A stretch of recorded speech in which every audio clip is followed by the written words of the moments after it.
All right, good afternoon. Well, actually, morning, I guess. I'm Heather Waters, and Courtney McDonald and I did a PBL project together this year. I'm a librarian. We just want to know how familiar you are with project-based learning. Um, and Courtney, I think you have to go ahead and move to the next slide for them to see the information to enter their information. And it didn't work.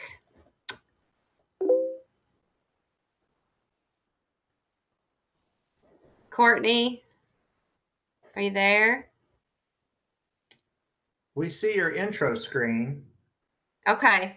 Courtney, are you there? And Courtney, you're muted.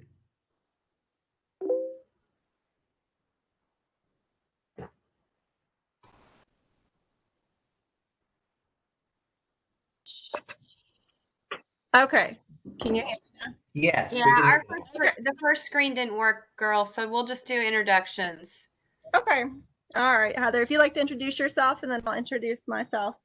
Okay, I see some people are answering our question in the chat, so that's a great place. We were trying to do a little poll, but I think there's a good enough with our Google slide. We first of all just wanted to know how familiar you were with project-based learning. We are going to share a lot more about that. Courtney is certified in project-based learning. I am the library media specialist at Atherton High School in Jefferson County Public Schools, and we did this collaborative project this year. Unfortunately, didn't finish our goal all the way through because of COVID. But we did some great learning with the kids. I have been a media specialist for about the last 15 years and a teacher for 24 years in Jefferson County. Okay. Heather, are you still there? Did we lose Heather? Heather, I think you cut out. I'm here. Okay. All right. Well, I'm Courtney McDonald. As Heather said, I'm certified by Magnified Learning for being a PBL facilitator. I finished my PBL certification this past year, and this project was one of the projects that I actually used in order to obtain the certification. I am a Spanish teacher at Atherton High School, and I am also a certified librarian.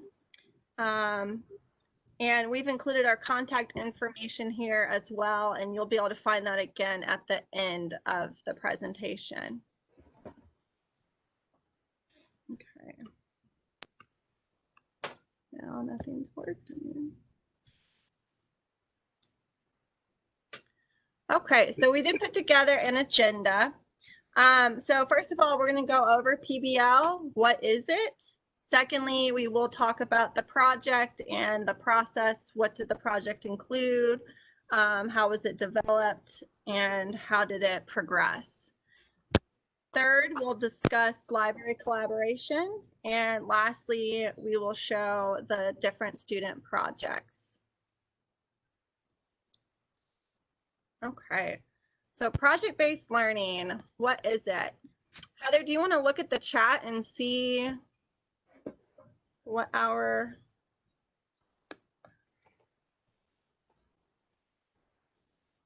It looks like we have a lot of people that are familiar, but would like to learn more. Okay, perfect. All right, so what is PBL? So the main thing about project-based learning is that it is student-centered. And it incorporates real-world problem solving. Okay, so presenting a problem to students and then having them brainstorm ways in which that they could solve the problem or positively influence. And then one of the main important things is having community partners. So it's not just staying within the school, but actually connecting your students with actual community partners outside of the school system. And then this also kind of goes with having an authentic audience. One of the biggest things that makes PBL different than just a normal project is that their project gets put out into the real world. it doesn't stay within the school. It doesn't stay within the teachers,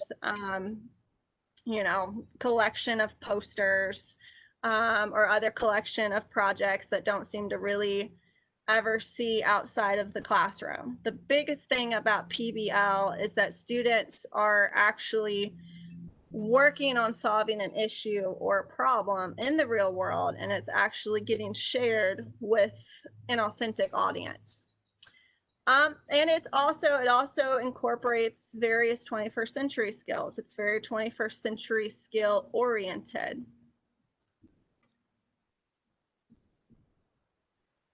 Okay, so we included a quick 5-minute video that goes over what is project-based learning. And so I'm gonna play that. Hopefully this works. Project-based learning in less than 5 minutes. So this is me in the 8th grade. I was a combination of shy and nerdy. My whole goal was to remain invisible. I had one friend, this kid named Jack. We were two nerds in the pod. And fortunately for me, he had perfect attendance until one day he didn't. He was sick. And it wasn't a big deal, but I stood in the cafeteria looking out at the sea of students, hoping someone would invite me over. But it didn't happen. I hid in the boys' restroom for the next 24 minutes. But it worked. I was invisible. But not to Mrs. Snow or Mr. Darrow. They knew me. They knew I cared about social justice and baseball and history, and so they invited me to history day. And although it was fun, it was also terrifying. I had to plan my entire project, track my progress. I had to figure out what questions to ask, where to find the answer. I had to narrow down the topic to something I cared about. In this case, Jack. Oh my goodness. Whoops. Well, I just messed up. Courtney, Yes. if you go up to your controls at the top of your screen, you should be able to optimize for video, and that will probably help you with playing this. Okay. How do you do that? Optimize. You should have a drop-down menu that comes up when you're presenting. Do you see that at the top of your screen? When you scroll, Yes. there should be an option there to optimize for Okay. video. Polling, meeting info. It doesn't say anything about optimizing. Oh, it might not use that word. Okay. I apologize. This is one of the vagaries of WebEx. When you click on share content, that's where you put that in. Oh, right. Select exactly. information. Okay, let me see. Additionally, I've learned that wearing earbuds helps. Okay, and the share content, it only has my Google Chrome presentation, the screens for that, since this is embedded in the presentation. Oh, wait, I found it. Okay, I found it. Okay, cool. Great. All right, And thank you, Cynthia. we'll try sharing Google Chrome. Okay, see if this works better.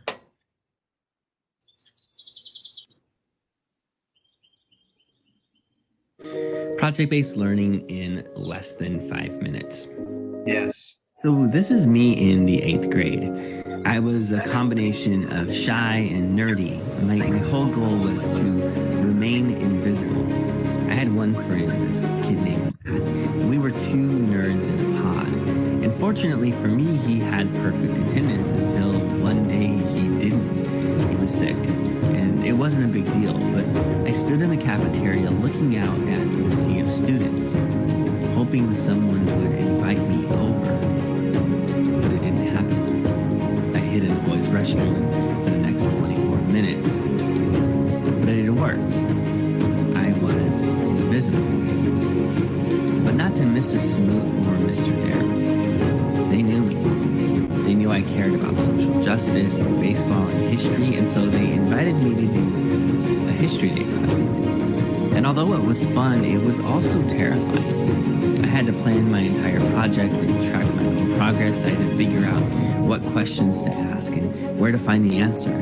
I had to narrow down the topic to something I cared about. In this case, Jackie Robinson and the integration of baseball.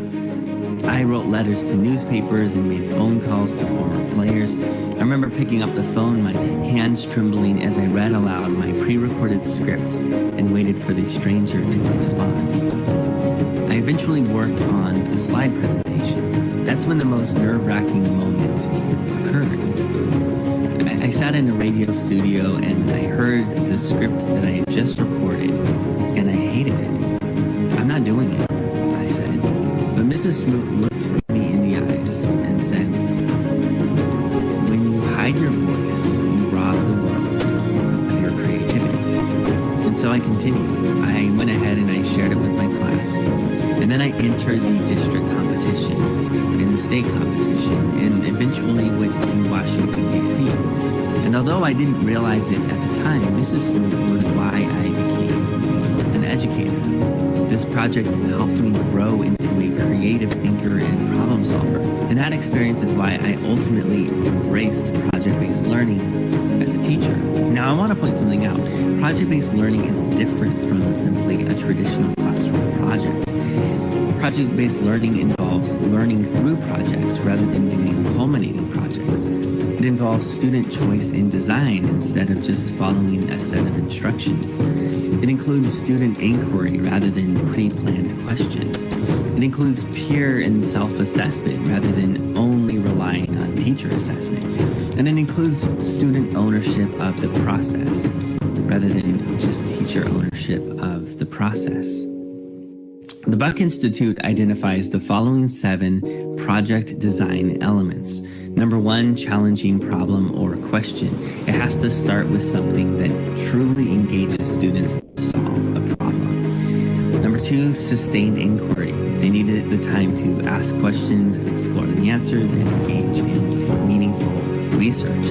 Number 3, authentic. It has to feel real to the students and tie into an actual context. Number 4, student voice and choice. They need to be the ones designing the entire project the entire time. Number 5, reflection. There needs to be frequent reflection along with a final reflection at the end. Number 6, critique and revision. Students need to engage in peer critique and constant iterative revision.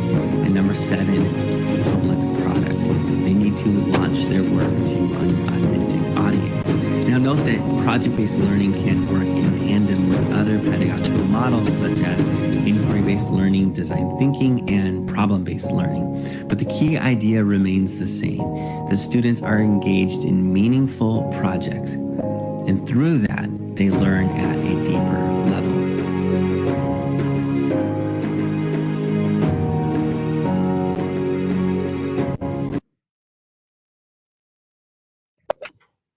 Okay, so hopefully that worked much better for everyone. Thank you for the directions on how to properly show a video during a presentation. So I think that's a great explanation. It's a quick explanation, but it's a very good explanation as to what PBL is.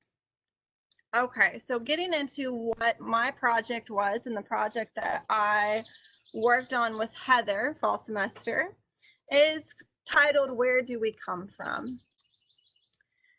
And so to launch the project, it's very important when you launch the project that it brings students in, it gets them excited about something, it gets them to want to solve a problem or an issue. So we brought in Edgardo Mancia, who is the director of Americana. Americana is a community center here in Louisville that focuses on helping refugees that come to Louisville, helping students that are still learning to speak English, and just really providing community support. So he came in and he shared with students his story And I'm just going to show just a little bit of this just so you can see how the project was launched. So don't think I'm not showing the whole video. I'm just showing about 1 to 2 minutes just so you can see how he introduced himself.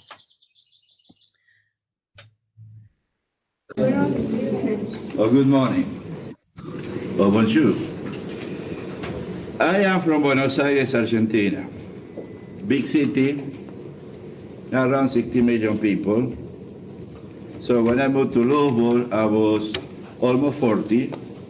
I came to study. And I was challenged with the idea to be assimilated into Louisville. It's not Louisville, it's Louisville. Or keep some of my own identity. So I decided to find a way to be integrated into society without losing who I am. So every morning, I wake up and I make mate. Do you know what is mate? Don't have a clue? How could be that? Argentina, Chile, Paraguay, Uruguay, we drink mate all the time. So it's tea, green. You put in a container that is called mate. This is called bombilia, has small holes in the bottom. So you put this in. I prefer hot water. Other people prefer cold water. And you just suck up. When you finish, our tradition is that you put water again and pass the mate to the next person. Of course, for most of you that will be, you are drinking for the same stuff. Yes, believe me, I developed a strong defense in my body drinking mate.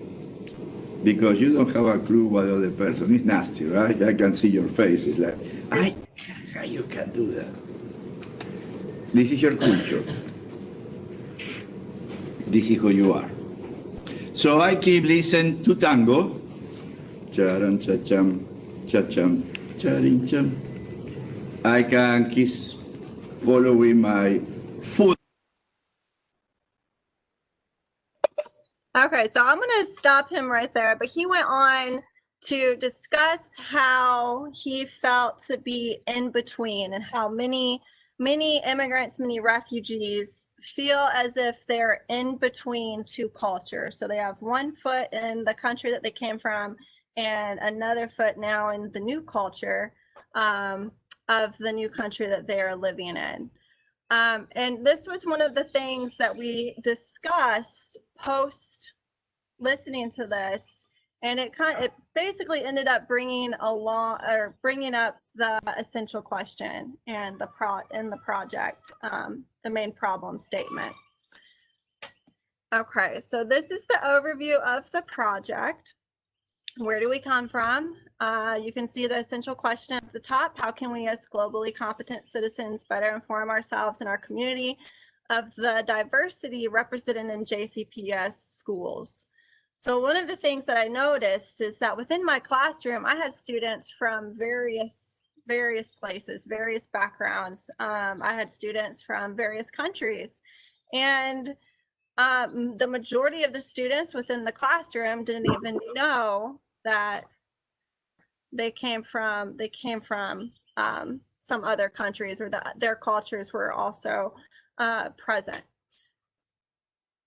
So we're going to really get into talking about community partners and the final projects as well. So let's get into that. So here are the community partners. Heather, would you like to talk about the community partners? Sure. When Courtney told me about working on this project,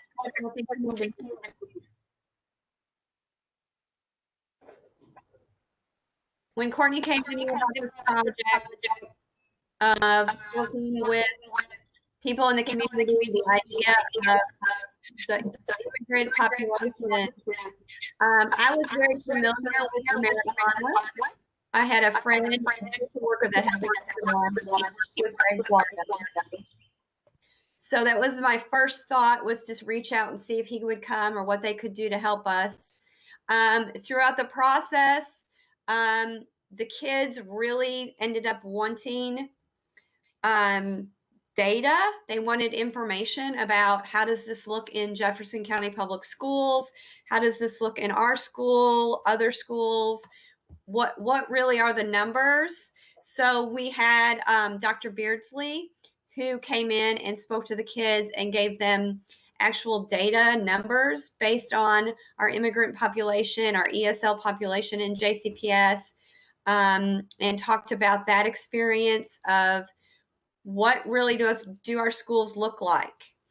We also had the idea, we are spearheading a media arts program at Atherton High School, and we asked that media program to have the kids come in when we had speakers, when we had other events happening surrounding the project, to take pictures and to video. So that video you saw was actually shot by students at Atherton High School. So they became integral into showcasing what our students were working on. And then our last speaker, Courtney got a hold of through the Refugee Ministries, and he spoke to the kids. And I think Courtney has a story about that. I missed that day. Yeah, so his name, and he came in, and he just like Edgardo, he shared his story with the kids. He shared just a ton of information. He actually had worked in Hollywood, and so they were very interested in that. He shared his story about how he faced certain stereotypes.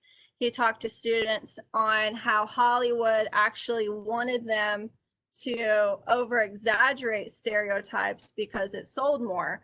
So it was a very interesting conversation. He was definitely their favorite because he was very, he was very blunt, but his background was also just very interesting with his film background, and they were very interested in that. So the community partners, that's fine. Having this be a collaborative project and me being in the library, it really helped Courtney for me to be able to contact and organize and schedule these guest speakers. So that was an integral part of Courtney working with her PBL with the Library Media Center. Yes, definitely. Okay. All right, so student choice. So what were the choices that students had within this project? First of all, it was the whole project idea. So that was the biggest thing. So after Edgardo came in, students completed a reflection on what he had talked about. They talked about, what did it mean to be in between? Have they ever felt like they were in between? How could we make students feel more integrated within our community that do come from different cultures? And one of the things that they came up with in every class, we did this with 3 different classes, but the common solution that each class came up with was to educate others, and to educate others on where are these places and where are these countries that our students are coming from? Where are Spanish speakers coming from? Because it's mainly assumed, especially at the high school level, that all of our Spanish speakers come from Mexico or Cuba. So, and it was interesting because in one class, we actually had a student that was from Guatemala, and they had no idea. So that was the first thing that was student-centered, which is the biggest thing, because that's how you get buy-in from your students. They need to come up with the project idea. It has to be their idea. And then the website design. So one of the ways, we discussed, how can we educate your peers? And they came up with the idea of creating a website. I don't think they ever actually they were not expecting me to say, okay, we're actually going to make a website.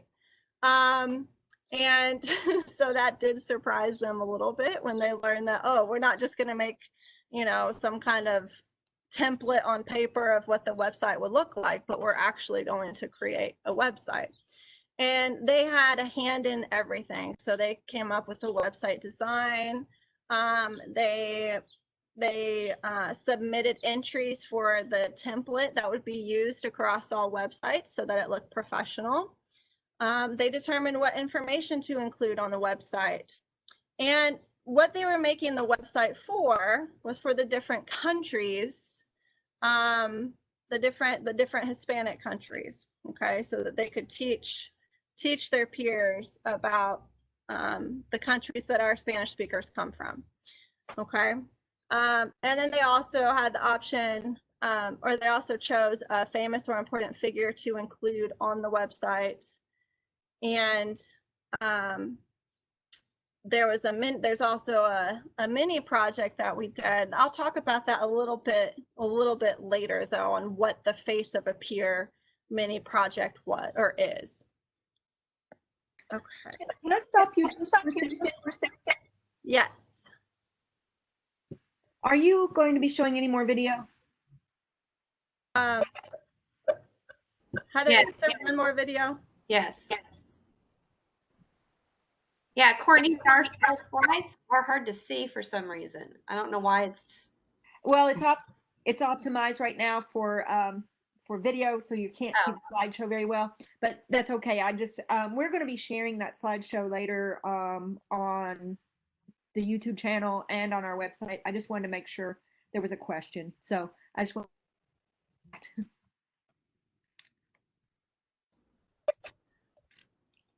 Should I change the optimization for right now until we get to the video? Yes. Yes, I would. Okay, let me do that.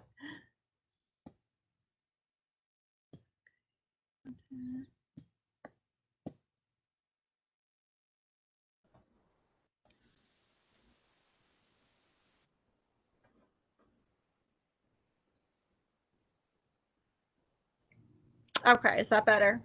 Much better. Okay. Sorry All right. about that. That's one of the vagaries again of this system. Right. So this book, I'm going to let Heather talk about this a lot because she's actually the one she's the one that actually helped me with obtaining these books for my students. But if you're not familiar, Enrique's journey is based on a true story of a 17-year-old boy that traveled from Honduras to the United States. Or at least it's his whole story, basically, of what made him leave Honduras and his journey to the U.S. So Courtney and I talked about, besides having our guest speakers come in, we wanted the kids to actually read about an experience. Really wanted it to be about an experience of a kid their age. So this book immediately came to mind. And we really struggled we had a couple copies in the library, and because we were working with 3 classes, we wanted the kids to be able to all have their own copy to really get engaged with the book and read. And this is where the community part comes in again. I put some feelers out there and actually talked to some people in our building. And we have a substitute that works with a lot of community partners in Louisville. And he sent out the information about this project we were doing. And we had a person that said, yes, I'll buy those books for the kids. So we had a community member think highly enough of this project, and we were able then to order these books so that all the kids had their own book. And they really, I think, enjoyed reading this. And I think it kind of put them in the place of somebody having these experiences and having to leave a horrible situation and the struggles that go along with moving and having to come into America as an immigrant.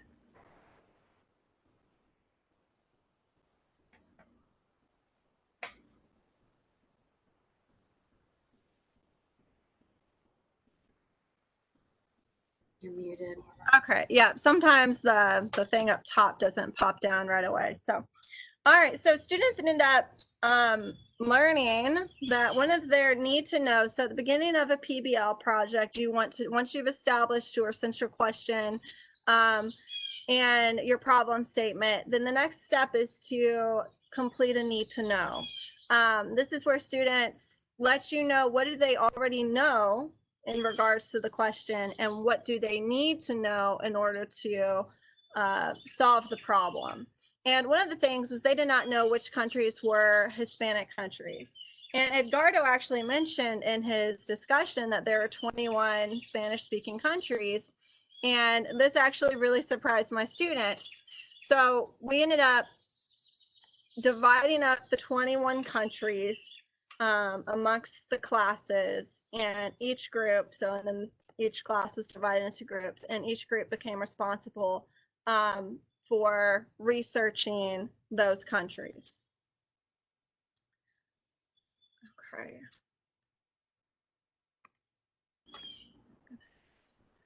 All right, I'm going to mute myself and I'm going to switch to Heather. Is there something you want to say before I start your video? Yeah. So PBL and the library are actually a perfect union, and I'm going to have you listen to the video that's coming from the AASL and the library standards, and then I'm going to talk a little bit about how this connects perfectly with the PBL ideas, as well as some of the standards that we use in Jefferson County Public Schools with our Google Backpack. So Courtney, you can start that.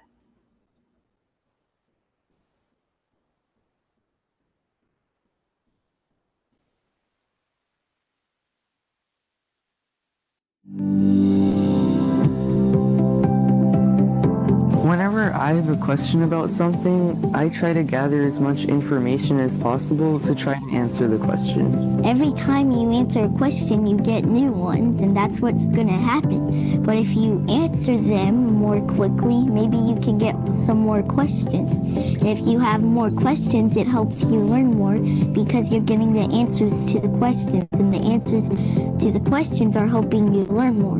Well, the first thing I like to do is gather information about that topic, so I can learn some background information about it. As soon as I find an answer to a question, I might find some more questions that I have. So if I get into that situation, I like to isolate each question and try to answer one at a time rather than doing them as a group. Some questions are answered with questions, and when that happens, I try to figure out the answer to those questions and go from there. If there's more questions, I try to figure those out and go from there. To answer a question like that, you have to first look at what aspects you need to find more about. If I ever have like a problem that I want to solve or something that I'm curious about, I always make sure to write it down just so I can keep tabs on it and maybe conduct a little more research on it a little later on. I also, if I need the extra help, I make sure to ask like a librarian or someone at the school, like a teacher or faculty member, just to make sure like I have a profound understanding that I know what I'm talking about and that problem is no longer a problem and like I have solutions to that. The library is the best spot to go because you can like look on computers, look at books, there's encyclopedias, anything you can find is in the library. The school library is where I learned how to inquire.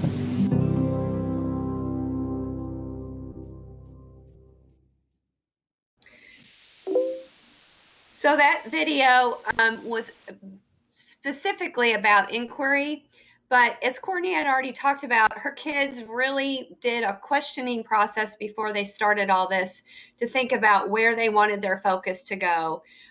In PBL, in the library, in the standards for the library, the national standards for the library, all just work perfectly together. The idea is for kids to inquire, and the big things are inquire, collaborate, curate. Our kids curated a project together through this. They explored through the process. They were engaged with our speakers. So it's a natural process. And it works perfectly. I know not everybody is in Jefferson County Public Schools, but for us, we adopted the Google Backpack initiative. So our kids have to create artifacts and have to have things that they put in their virtual backpack every year. And then it's a 5th grade, 8th grade, and high school graduation requirement that they have things that also match these standards. So for kids to graduate and meet these standards, they have to show that they were an innovator, a collaborator, a communicator, that they're socially and globally competent, and that they are resilient and reflective learners. So those things all fit into doing a PBL project as well, and provide something that the kids can showcase then for their requirements for moving on to transitioning to different grade levels or just for graduation.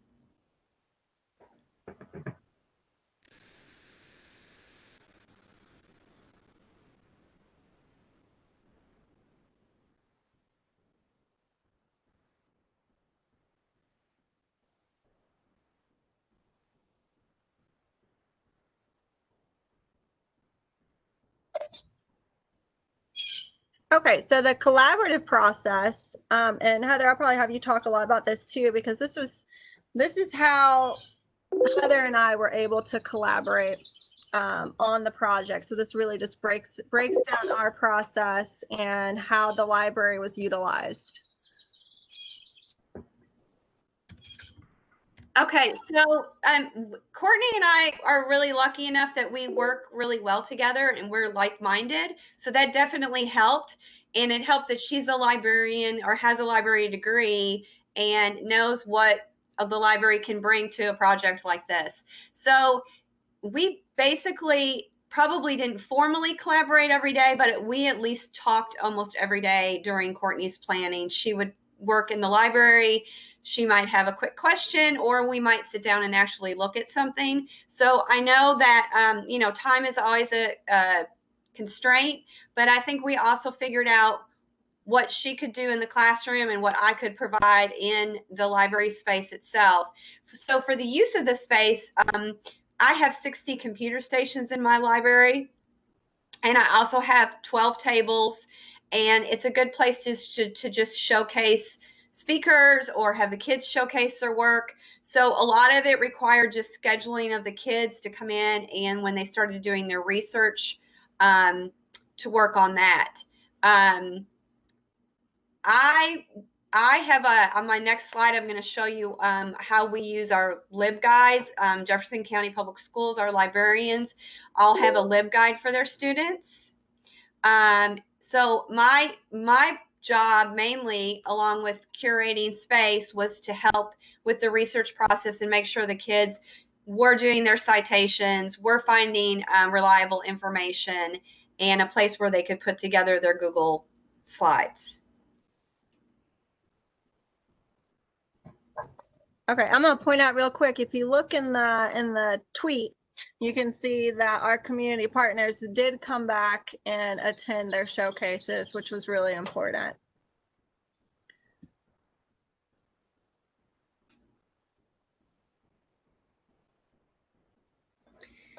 So the resources we had our students, because we are a district with a Google initiative, the kids basically decided, as well as us, that creating their websites through Google Sites was probably going to be the best way to get our project done. And then I curate resources for kids on my LibGuide. So if Courtney will click on the book with the question mark, it will open up my LibGuide.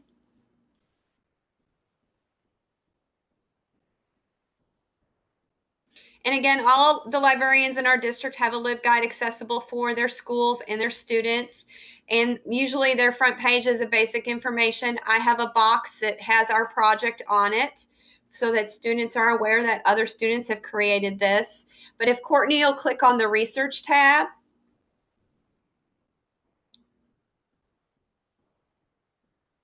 when my students come into the Atherton Library, they are trained at this point to go to this. I have an icon on my desktop that takes them to the LibGuide, and they are trained to come in and use these resources. It's taken a couple years to do that, but the kids have learned that the resources that I have on here for them are directly reliable. We use a lot of things from KYVL. Our district has Gale Online Resources. So our students use a lot of the Britannica and the CIA World Factbook.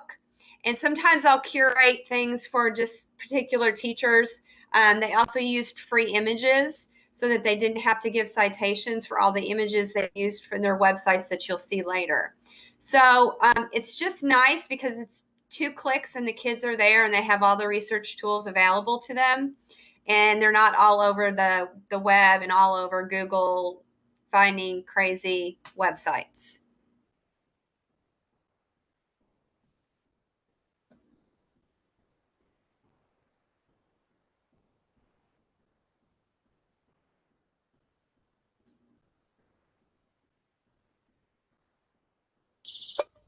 Okay, so now we're going to look at the projects. I'm going to come back. Actually, I'll go ahead and talk about this. So posts, this is a mini project that connected to the Where Do We Come From?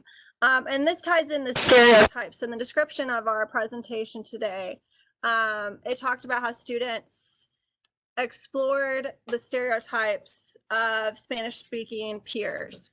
And that was the part that we weren't able to fully get into. And this is as far as we got, which this was also equally important. And many groups were able to talk to Spanish speakers. We just weren't able to complete it because that was a big thing that they were going to do with the media arts program at Atherton. But if you're familiar at all with Humans of New York, where we talked about how it's important to have a face, to have representation. And I wanted them to explore the different stereotypes, not only of Spanish speakers and immigrants and refugees, but I wanted them to have an understanding of their own stereotypes, of the stereotypes that were experienced by their peers within the classroom. So we did do a little mini project, where they practiced the same questions that they were going to ask the Spanish speaker to one of their peers. And then once they had gathered that information, then they had the option to create either a multimedia piece or a blog post. So I've given a couple different examples of that, or a few different examples of that you can see here. But I just wanted to show that real quick as well. So let's look at the websites that the students came up with.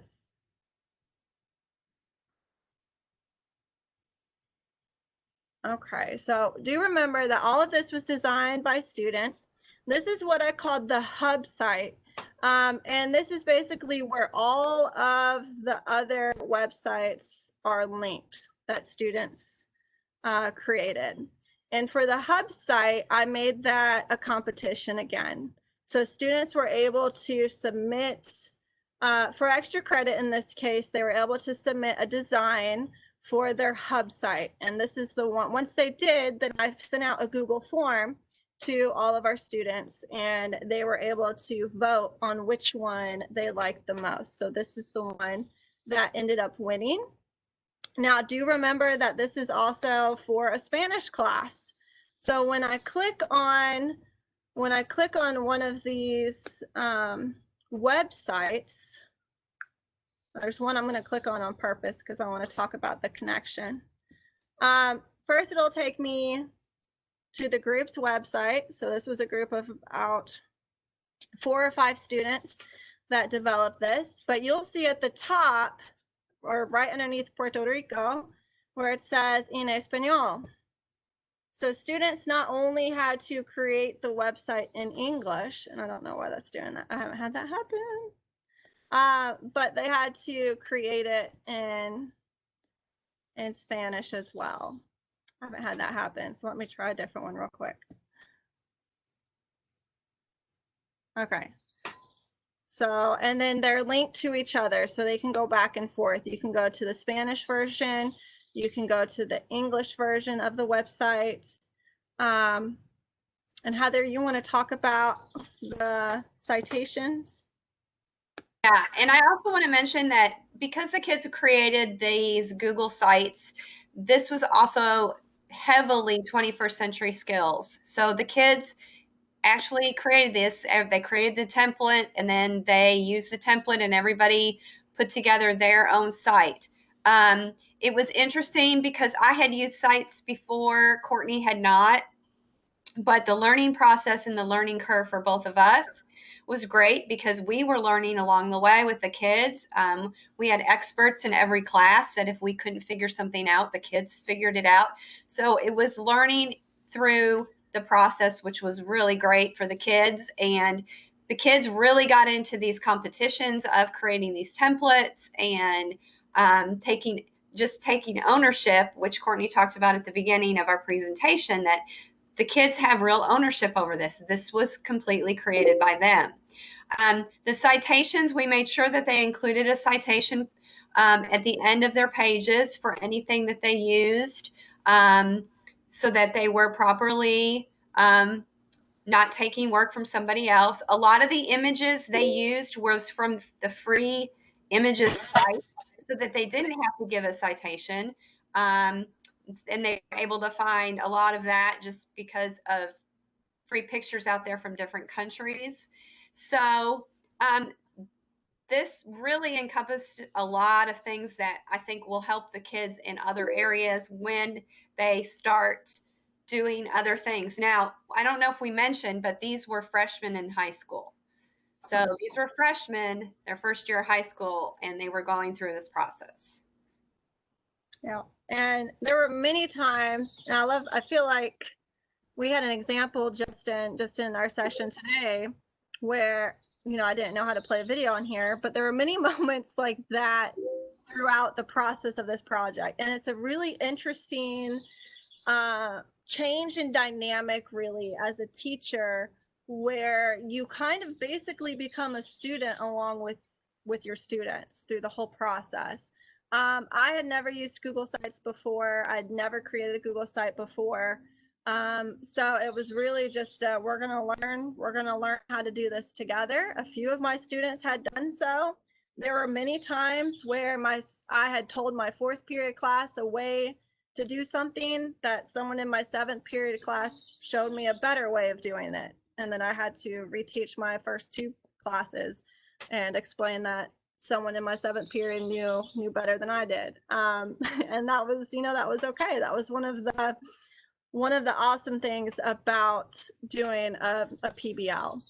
And I wanted to point this country, show you Puerto Rico, because one of the students in this group, and this really happened by chance, that she ended up getting Puerto Rico as the country that she was going to study or research and share about. She actually ended up going to Puerto Rico. So many of the pictures in here, she actually took on her trip that she went on with her mom over, I think in December, right after the hurricane, actually. So it was really neat for her to be able to research all about Puerto Rico and then actually get to go. So, okay.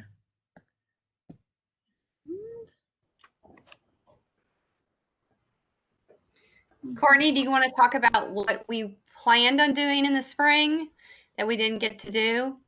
Oh, yeah. So, and I briefly mentioned it, the Humans of New York project. Students did get to research that. So we got to kick off the second part 2 of the project, really is what we called it. And the overall name was The Face of Students in JCPS. And well, we are not our stereotypes. Sorry, we are not our stereotypes, the face of students in JCPS.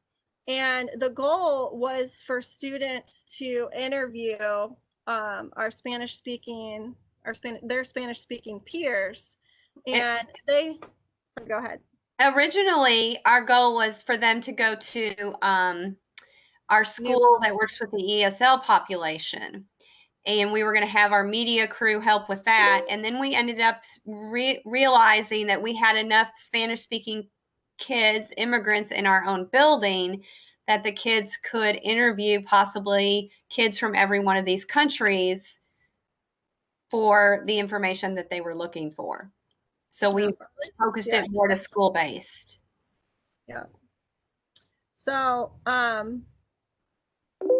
and then what they were going to do, they were going to interview, and then we were going to work with the media arts program to create photographs and video where our students from these countries were able to share their stories, share their experiences, share their stereotypes that they've experienced. And I ended up thinking about this more large scale, how it would be awesome if I collaborated perhaps with APHG or a different class where it incorporated all students, because I think we could all really say that just students in high school kind of, it's a tough time. So I feel like if they were all able to participate in that project, it'd be really powerful. So. All right, Heather, you want to go over the resources? Yeah, we've just included, you'll be able to get a copy of this, but we've just included things about PBL.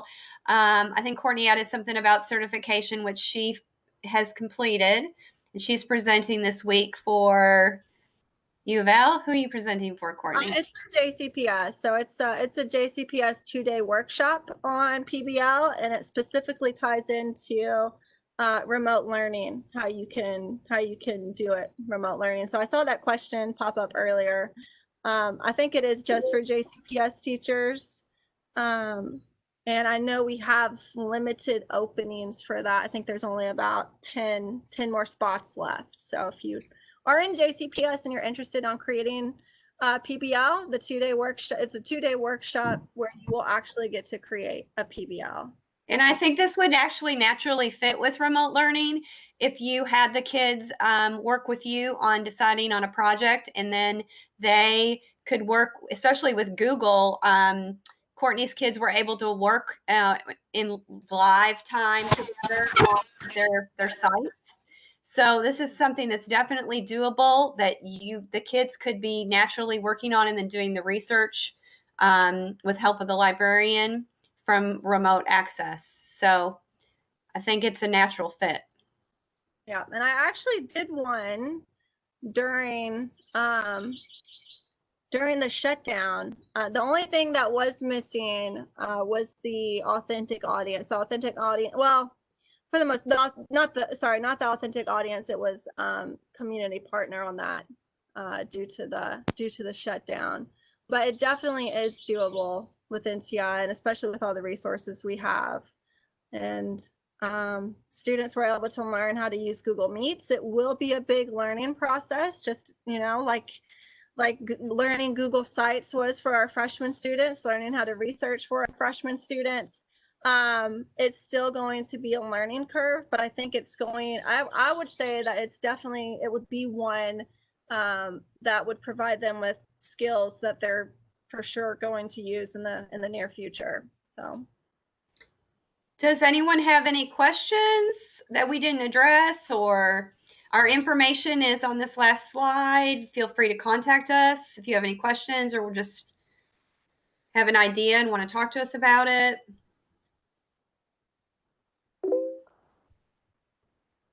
They just translate who they have.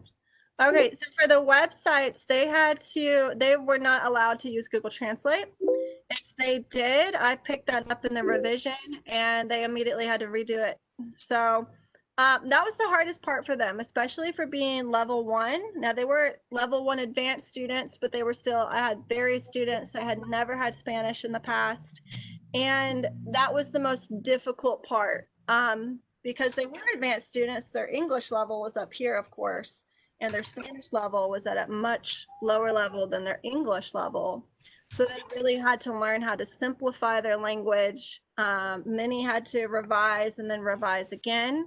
And one of the things I spoke to Heather about is in doing this project a second time, I would definitely recommend starting in the target language. So start in Spanish with them completing it in Spanish, and then having them complete the the Spanish website first, and then switching them to completing the English version. That way they're not having to go from such a high level of language to a much lower level.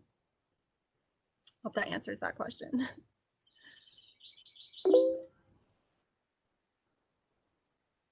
Well, thank you everybody for coming. Sorry about our technical issues. Well, that wasn't your all's fault. That's again, there's the vagaries of WebEx, and if you haven't used it before, that's probably one of the harder things to deal with. But you all did an awesome job. It's a great project, and I'm so glad you got to showcase it here. Thank you for inviting us, Larry. No problem. No Thank problem. you, Cynthia. Hope everybody Thank you. enjoyed this. I really enjoyed your session. I thought it was awesome. And Yes. you picked up WebEx really quickly, just rolling back and forth. You did great. Yes, you did. It's taken us a while to figure it out.